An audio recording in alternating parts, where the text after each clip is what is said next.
So let's go. How often do you find yourself saying yes to those things that drain your positive energy? Think about that one. And I would like to welcome everyone to this 15th episode of the Uncover the True You live show, where we're going to explore the powerful concept of the joy of missing out. I'm absolutely thrilled to have you join us today as we dive into finding fulfillment in actually saying no. So instead of being the yes person, we're going to be sometimes the no, but that's what we're going to dig into. And I found the word JOMO in Google, the joy of missing out, right? Apparently it's the opposite of FOMO, fear of missing out, which you've probably heard more often. It's a popular abbreviation that's seen all over the place. But it's said today that more people are rebelling against the FOMO notion because studies have shown that it actually influences and can be harmful to our mental health. And I can see that because it's not very positive, is it, to say that I'm missing out and fear of missing out. So the new trend now is JOMO, the joy of missing out. So now you know what this is all about, tenfold. So today we're going to talk about how embracing JOMO interrupts the monotonous daily routine. We'll explore the psychology behind why we feel compelled to say yes when it doesn't really serve us. We've all been there, right? We all do that. We want to be nice and to help people. Then we can find it backfires. So we are going to talk about Maslow's hierarchy of needs, his amazing pyramid. We're going to discuss extrinsic and intrinsic values to understand the importance of setting boundaries so that we can develop self-confidence and make intentional choices that align with our true selves. So let's get started.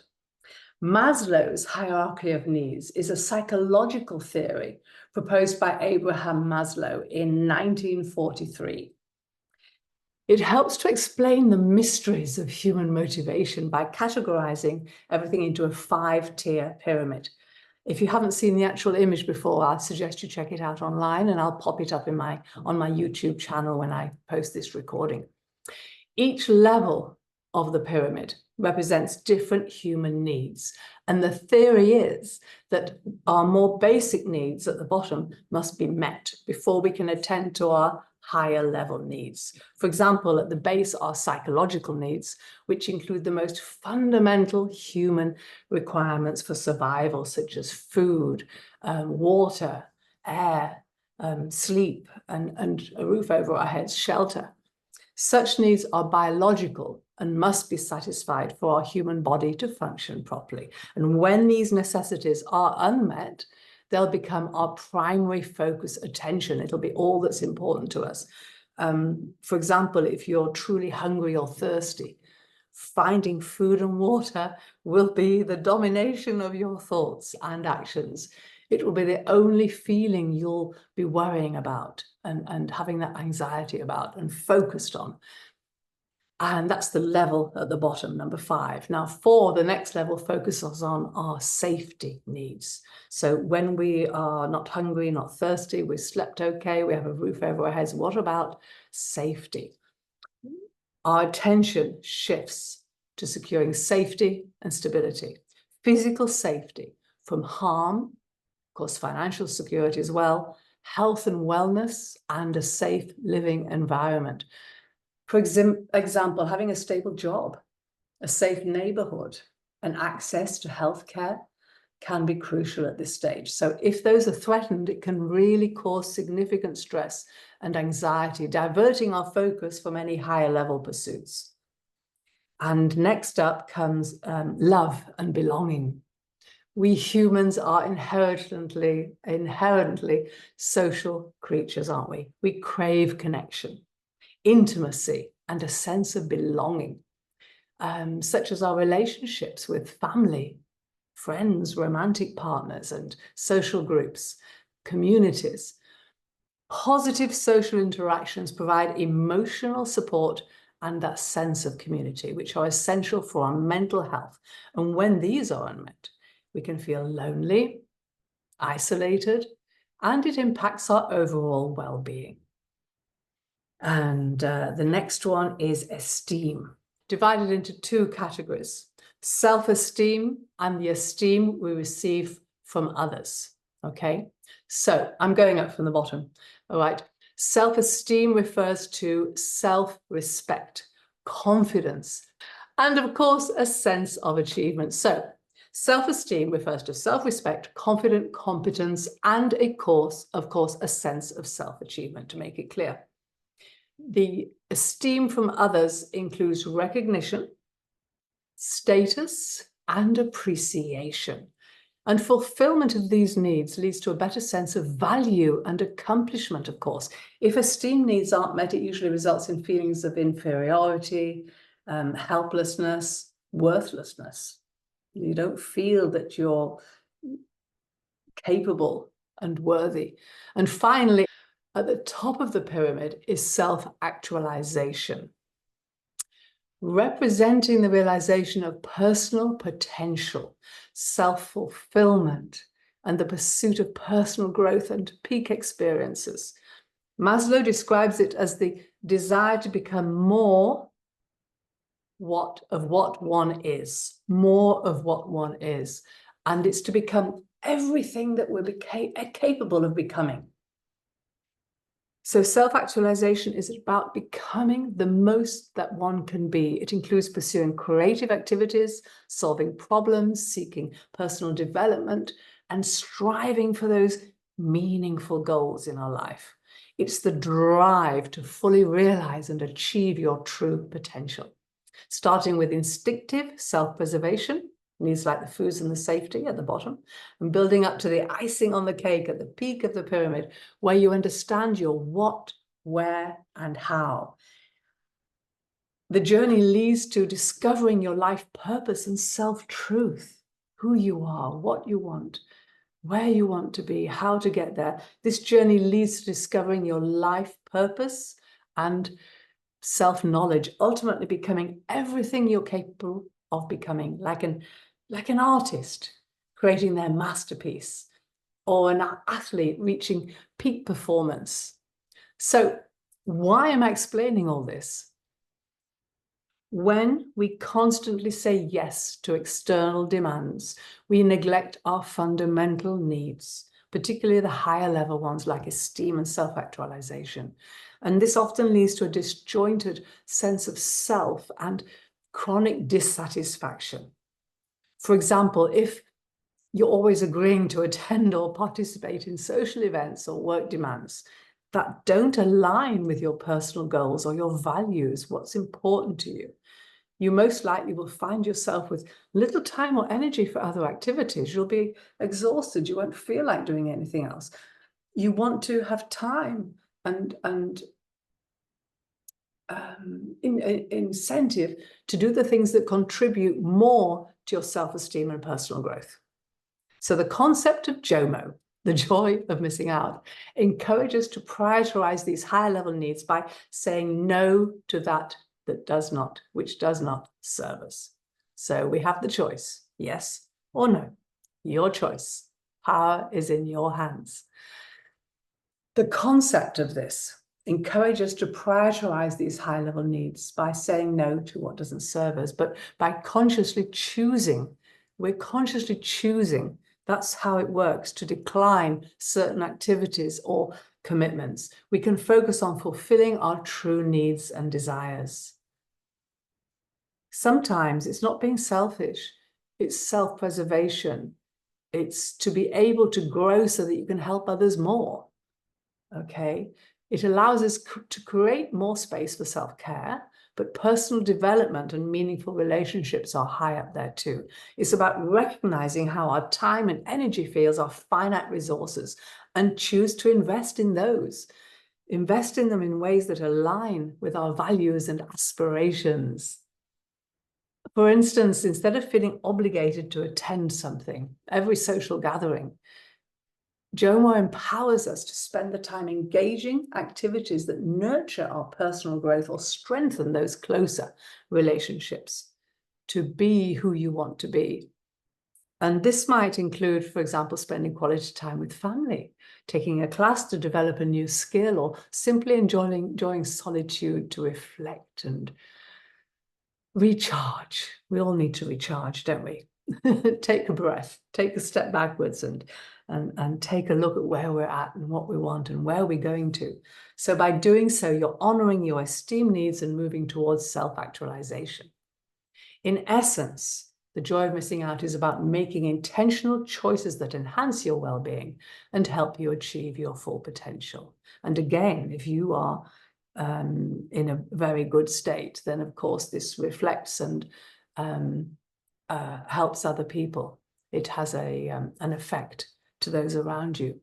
By embracing it, you prioritize your higher level needs, leading to a more balanced, fulfilling, and self-actualized life.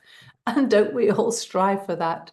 Don't we all want that? And isn't it wonderful when we feel that we're there and we say our gratitude in the morning because something has just realized and come about that we feel more balanced and happier. So, talking about the now, but from a young age, we're deeply influenced by our surroundings. Around the age of 5, children begin to grasp social norms and expectations, don't they? As parents and teachers and society at large shape their understanding of what's valuable. And these external influences can be powerful, often overshadowing our intrinsic values, those inner values, those internal beliefs that truly matter to us. According to a study by Harvard University, children at this age are highly impressionable, and they start forming their identity based on their interactions and observations, which is logical. We see it. A quote by Jean Piaget, a renowned development psychologist, underscores this by saying, children are not passive recipients of the external world, but active constructors of their own understanding. Good one. Meaning that whilst children are influenced by their surroundings, and so are we, they're also actively making sense of these influences and forming their own perspectives as they grow and come into their own intrinsic values, those that come from within them, from within us. They include personal growth, relationships, and a sense of purpose. And they're deeply connected to our well-being and fulfillment. So intrinsic values are what we're reaching for. For example, a person who values personal growth might find joy in learning new skills, while someone who values relationships, they might derive happiness from simply being with those who they want to spend the most time with. So having the company that they desire, that they most relish. These intrinsic values are in contrast to those extrinsic ones because they're driven by external rewards like money and fame. So many now of the younger generation ask them what they want to be. I want to be famous. All the fame, all the pop stars, all the influences we have around us on media. And also it can be contrasted to those extrinsic values like approval or certain rules. A lot there to think about. But the extrinsic values can motivate us, although they often lead to burnout and dissatisfaction. So we get the motivation, we might want to go in that direction, but often it doesn't come to fruition and the pathway needs to change. Looking inside of us and what we truly want. Self-awareness, self-discovery, which is what this is all about, the Uncover the True You show. So during the Journal of Happiness study, they found that individuals who prioritize extrinsic goals, like wealth and recognition, they reported lower levels of happiness and higher levels of anxiety and depression. The depression comes in here, compared to those who focus on their intrinsic inner you goals. So embracing JOMO helps us to reconnect with our intrinsic values, leading to a more fulfilling life by saying no to things to what doesn't align with our true selves. We are able to create a space for what genuinely matters in our life.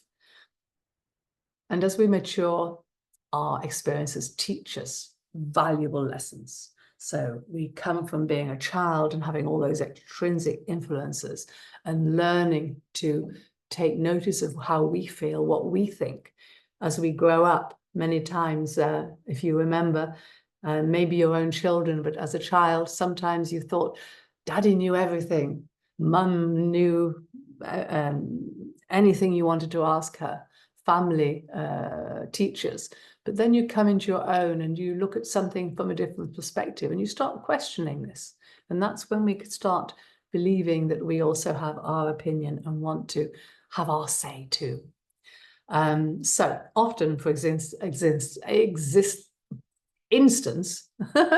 in our existence, we discover that whilst achieving professional success is rewarding, it often pales in comparison to the joy of our meaningful and purposeful relationships and our journey forwards, our goals. In other words, reflecting on your experiences allows you to align your actions and your true values. And being in alignment is crucial for setting an achievable vision and mission in life.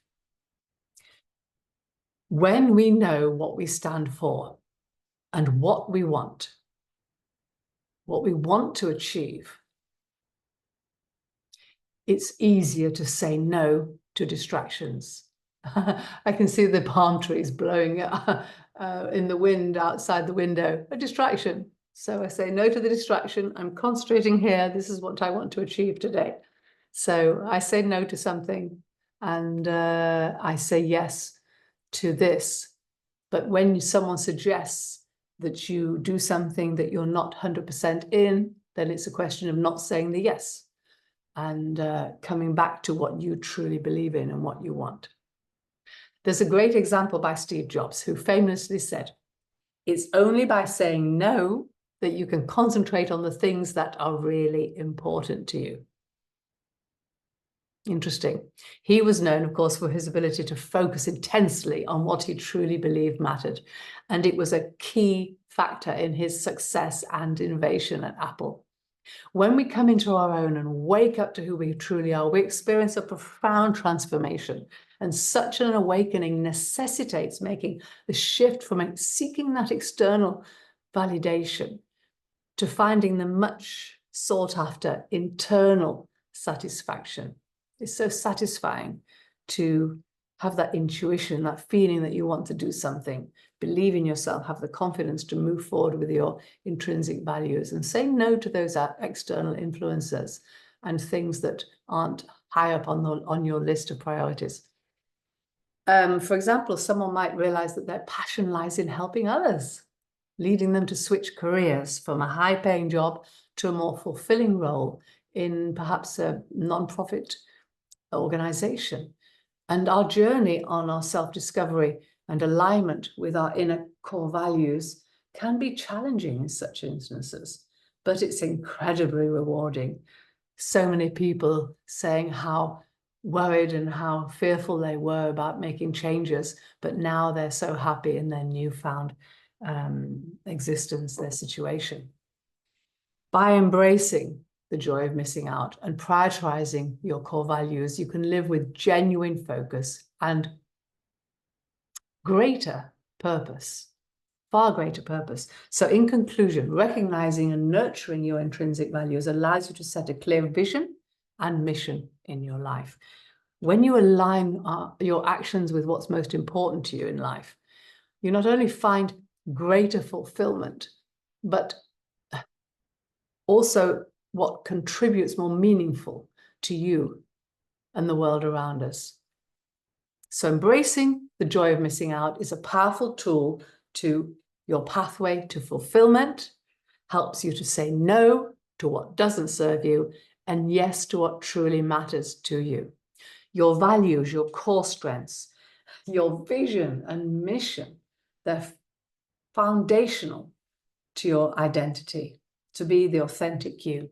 So let's now break down how each of these elements contributes to your overall sense of self and how they interplay to create a more harmonious life. Let's take the values first. Your values are the core principles and beliefs that guide your decisions and behavior.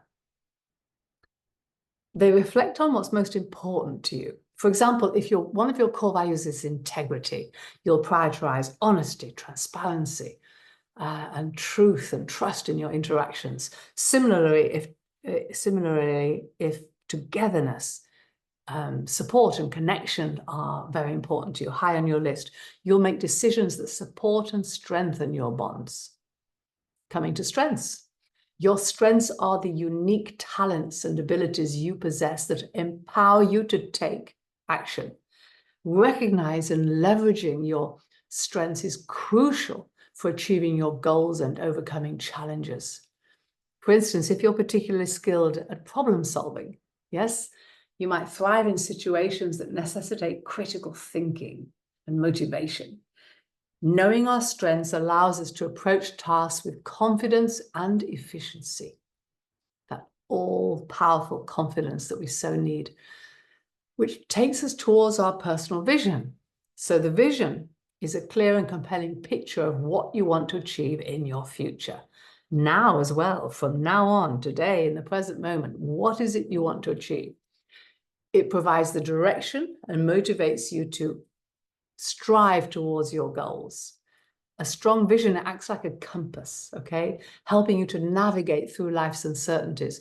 For example, an entrepreneur might have a vision of building a sustainable business, one that positively impacts the environment, for example. Such a vision will guide their decisions and actions, helping them to remain focused and that all-important purposefulness. So to be purposeful.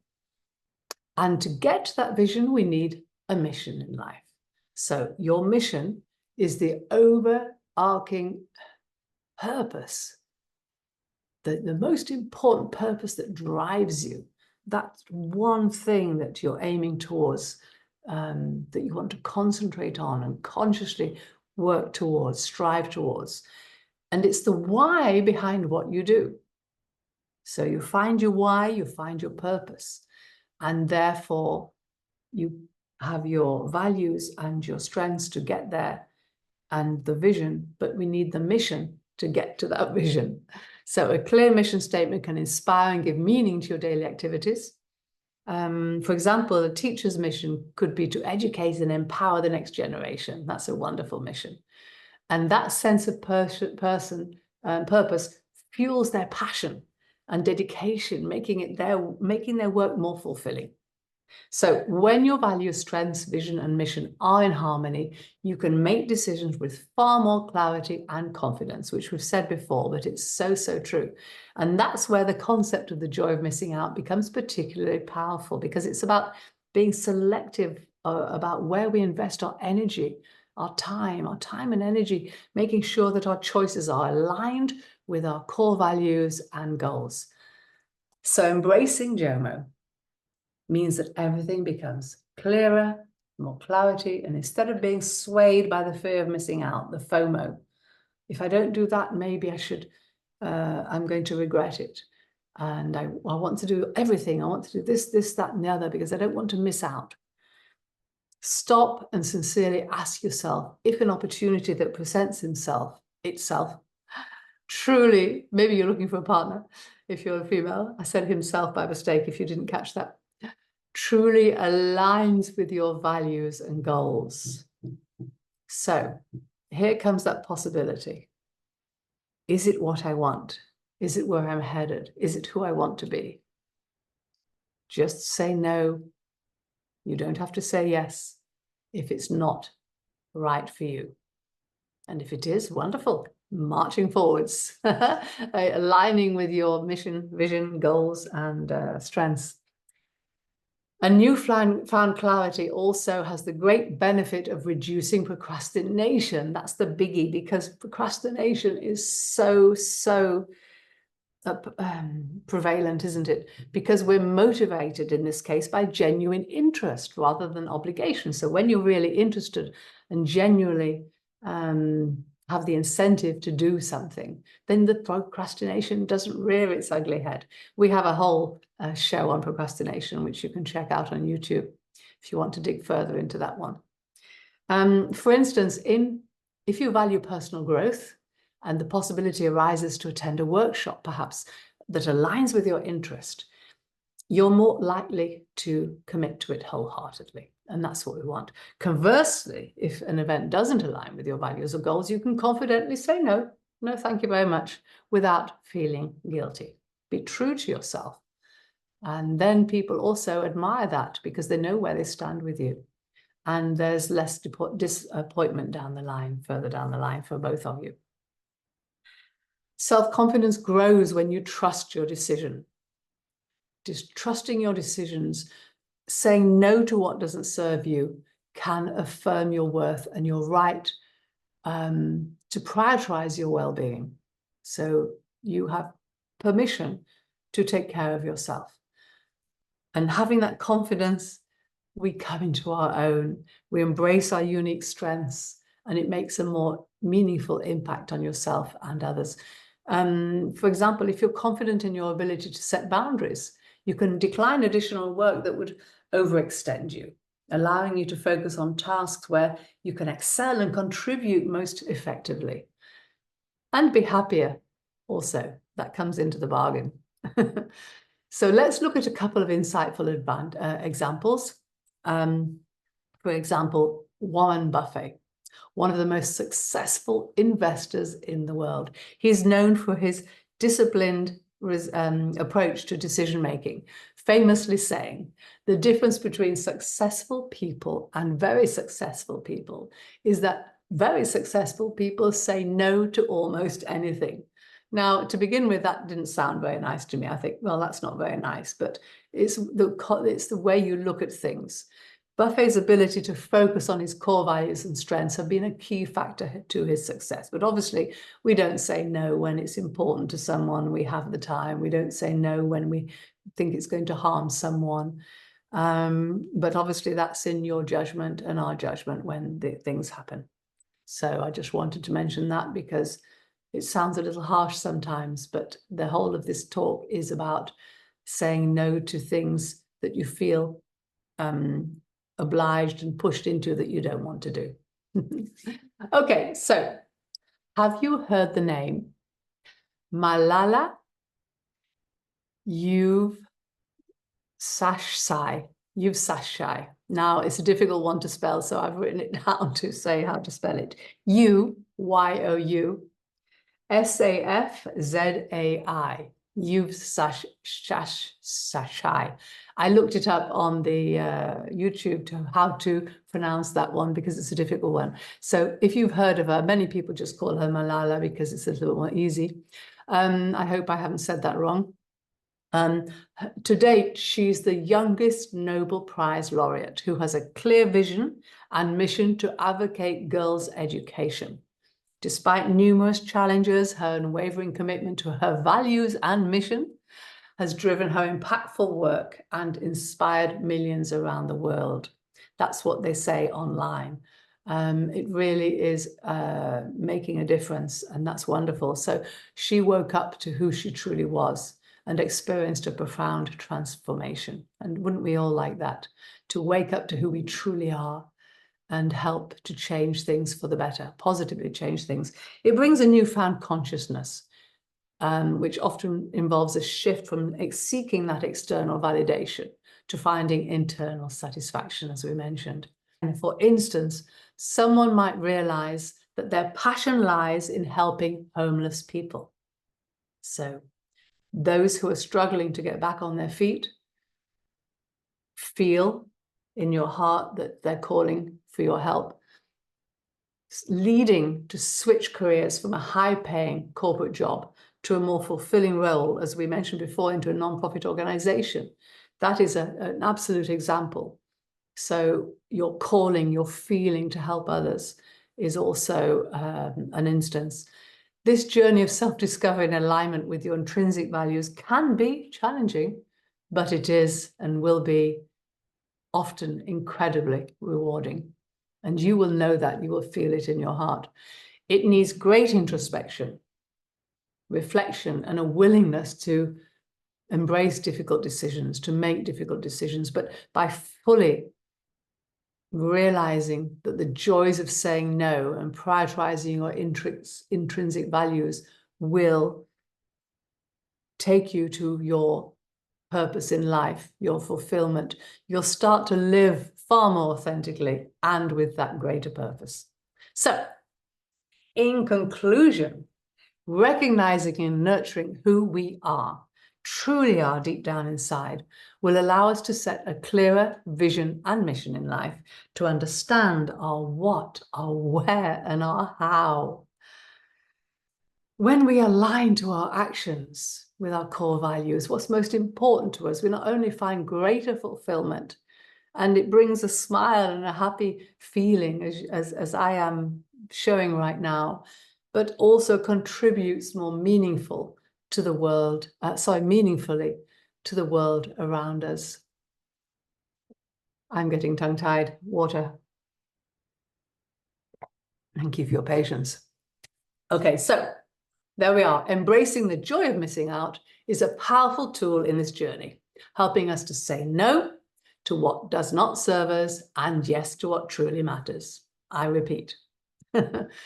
So I think that's very clear, no? What we covered today and where it's all at. To look at the Maslow's hierarchy of needs, if you're not already familiar with it, and check your priorities, what you feel you need right now, what is missing in your life, and questioning where you're going, trying not to please everybody. We love to please everyone. Everyone's happy. Think about your own self-care, talk it over with people, reflect, and consciously move towards what you desire, because that way it will reciprocate and have a domino effect and in others and help them also to be happy because you're happy, and vice versa. So I'd like to hear your thoughts and experiences by commenting and connecting with me for these questions that I have, and think about this because they're very useful considerations to get you thinking about all this. My question number one is, how do you currently decide which commitments you take on? To say yes to. You say yes to. What do you say yes to? And what about the ones to say no to? So what commitments do you say yes to and no to is the question. But how do you decide which way to go, which pathway, which we've covered today? And also, I'm sure you have your own action steps and thoughts about that. And can you share an instance to where saying no actually led to a positive outcome in your life? That's one to think about. Okay. And what are some heartfelt core values that you prioritize, and how do they shape your decisions? For example, if you have trust or truth, honesty as one of your core values, how does it shape your decisions?